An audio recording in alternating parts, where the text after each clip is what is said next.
Hello and welcome to True Crime with Alex. Today we are talking about the Iana Kasain case.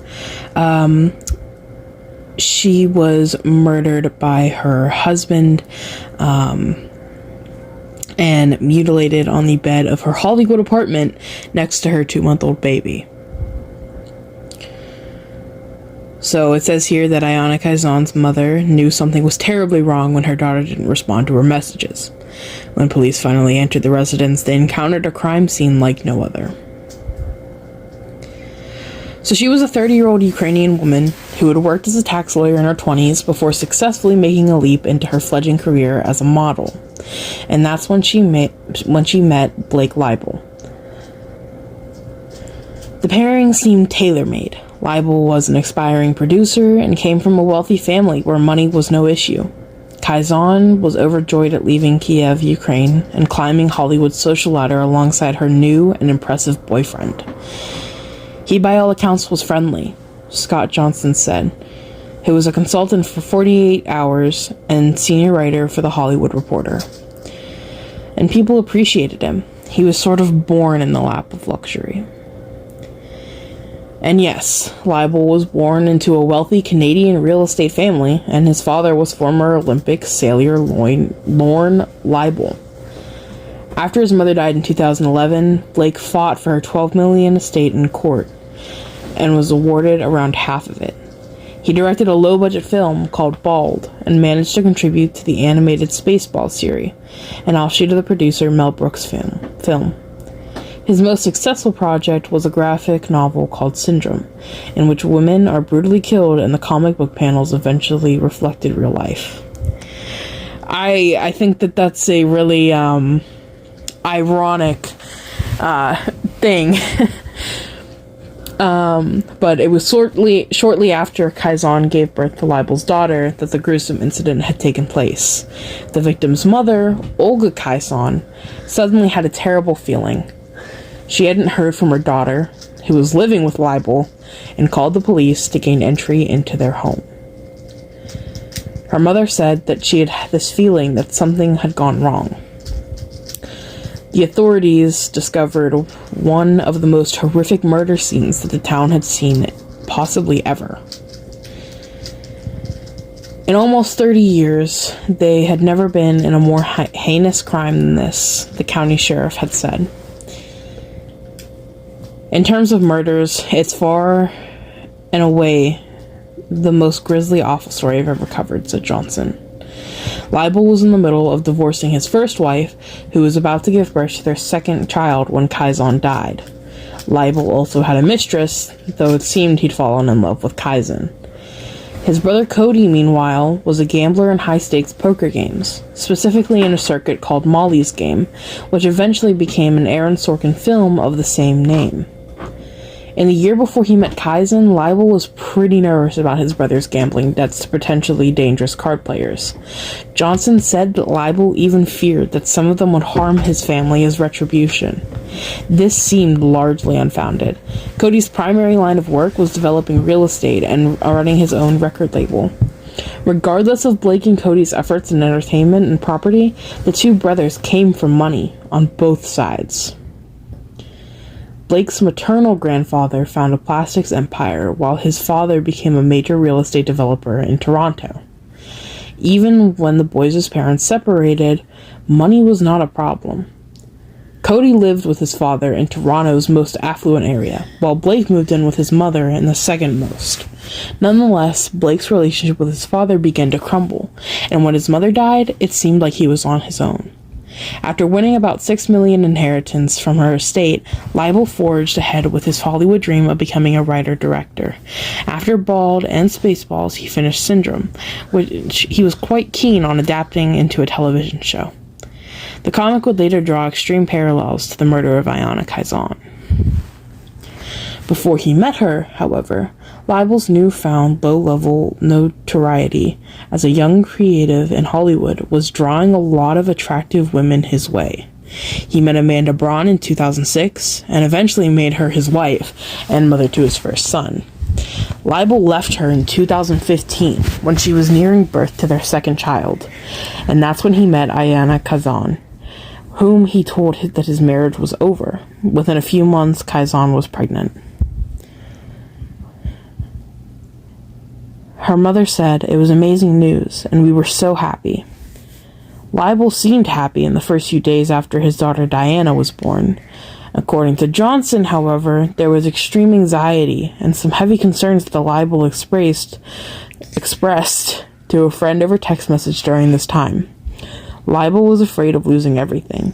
He feared that certain Russian mobsters his brother lost money to over poker would seek violent vengeance on him and his family.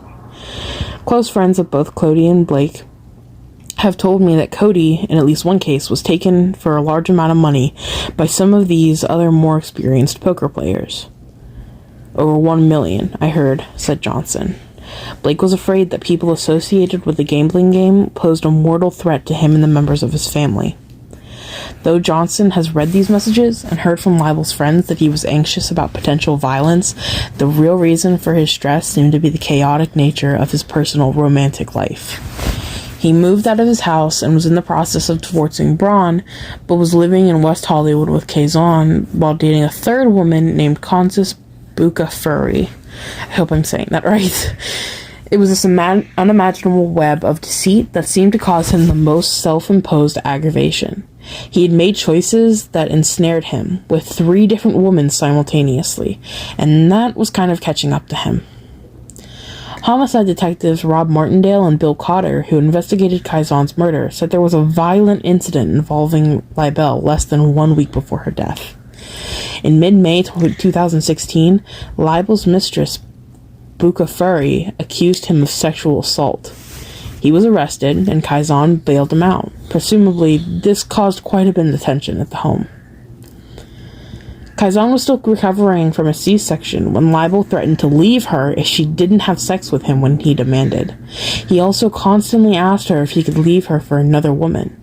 Kasain was so beholden to him that she agreed to let her newborn baby live with her mother in order to focus on her relationship with Leibel.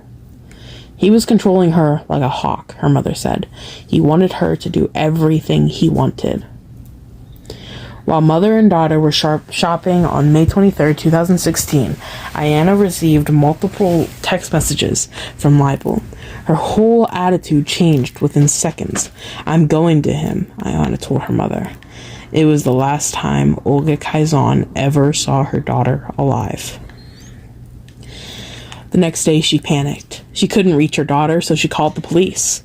It took several days for authorities to agree that something was wrong.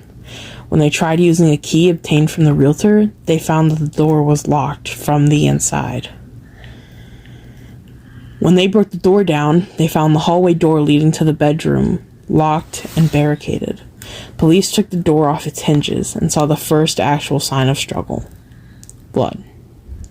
They moved towards the master bedroom, which was also locked, and that's when Leibel yelled that he wasn't coming out. He yelled that Iana wasn't home, and one of his friends urged Leibel on the phone to surrender. When he appears, he's wearing only boxer shorts. Homicide detectives Cotter and Martindale report to the scene, and it's unlike anything they'd ever seen before. "Been to a lot of crimes over the years," said Cotter, "but walking into that one was just different. Stepping into the hallway that led to the bedrooms, and then things just started to appear." This picture of Blake Leibel is actually really freaky. It was taken in June of 2018, and it's absolutely terrifying. I'll put it on the screen.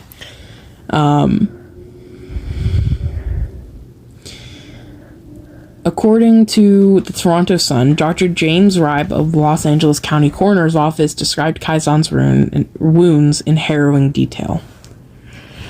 Trigger warning for this part. Her entire scalp was traumatically absent and was not present with the body. Her skull had been stripped down to the surface of the bone. There was no scalp present except for little bits in the back of the neck. Also, portions of the right side of her face were torn away, including the right ear and part of the posterior face on the right side, all the way down the jawline. He had estimated that Kasain's face had bruises, abrasions, and a human bite mark on it. which is honestly disgusting. I mean, Blake could have gotten like a severe infection from that. But she lived for at least 8 hours, approximately, after receiving the scalp injury and the bruise to the collarbone. He had said, "I have never seen this before, and I doubt hardly any forensic pathologists in this country or abroad have even seen this. Outside of, perhaps, wartime, it's extremely rare." Detective Martindale recalled how disturbing Leibel's reaction was when confronted with his actions.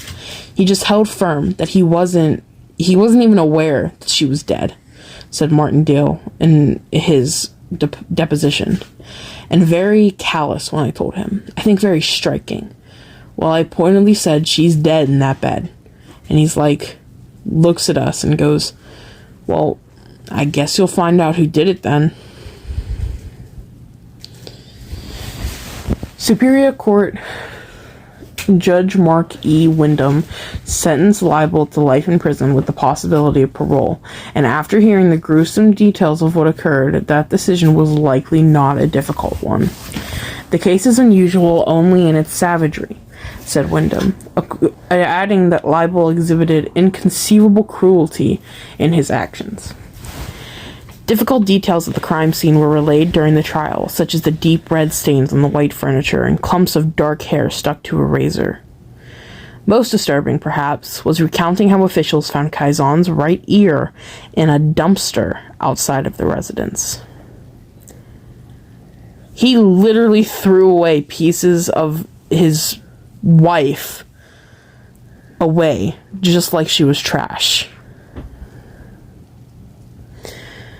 A woman in the audience said she had felt faint and left the room, and an elderly juror shook his head. Olga Kasain stared at the violent imagery intently, while Leibel stared at the defense table throughout. His brother Cody sat in the audience with nary an expression. "He continued to mutilate her bit by bit," said Silverman. Though there's frankly no silver lining to this unspeakably violent tragedy, Blake Leibel was convicted of first-degree murder, aggravated mayhem, and torture in June 2018. He will remain behind bars for the rest of his life, while his daughter will be loved and taken care of by her grandmother. That is the end of the case for today. All of these stories come from allthat'sinteresting.com. You really can just look up whoever's name after All That's Interesting, and it will come up. My opinion on this is really, he kind of gave signs to what he was going to do and how he was going to do it, and no one noticed. No one thought that it was weird. No one thought, like he was a cheater, and that's what led to this murder happening. I do think it's pretty disgusting what he did to her, because she had done nothing, but he's definitely a screwed up man. And I think that he should be behind bars for the rest of his life. But yeah, that's the end of the case for today, and I hope you guys all liked it, and tomorrow we'll bring a new case.